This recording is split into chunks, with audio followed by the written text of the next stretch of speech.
Hi everyone and welcome back. Now, one of the most important features of academic English is a noun phrase. A noun phrase is basically a group of words or phrases that function together as a noun. And the reason why a noun phrase is so common in academic English is because it allows us to squeeze in a lot of information together in a single phrase. A noun phrase functions as a noun, so it can be the sentence subject, object of the verb, or the object of a preposition. And a noun phrase can be constructed in many different ways, but at its core there is the head noun, and there can be words that modify the noun, as in to give more information about the head noun. These modifying words can be in front of the noun and behind the noun, and the technical names for words that modify the head nouns are pre-modifying words and post-modifying words. A simple noun phrase could look like this. A devastating typhoon completely destroyed the city.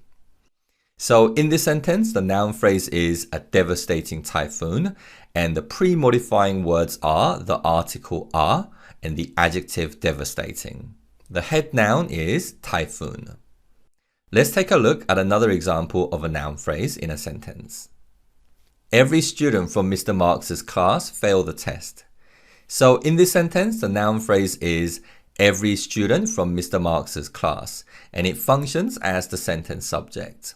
And this noun phrase contains both pre-modifying and post-modifying words. The head noun is student, and the pre-modifying word is every, and the prepositional phrase from Mr. Marx's class is the post-modifying words. Let's take a look at two more example sentences with long noun phrases. The public criticized many of the government's decisions to prolong the lockdown.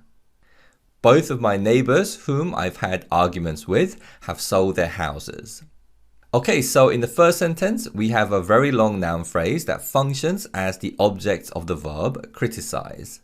The head noun is decisions, and it has both pre- and post-modifying words. In front of the noun, we have both a quantifier and a possessive adjective, and behind the noun, there is the to infinitive form with its object. In the second sentence, we have another long noun phrase that functions as the sentence subject. And its head noun is neighbors, and we have a quantifier in front, and behind the head noun, there is a relative clause. And these long noun phrases that contain various elements that modify the head noun are very common structures in academic English and the TOEFL test. And as well as being able to understand them in reading and listening, you will need to demonstrate an ability to form these noun phrases in your speaking and writing responses. Okay, so same as previous lectures, this lecture is followed by quizzes and worksheets. So please make sure to go through them to strengthen your understanding of what you learned today on noun phrases.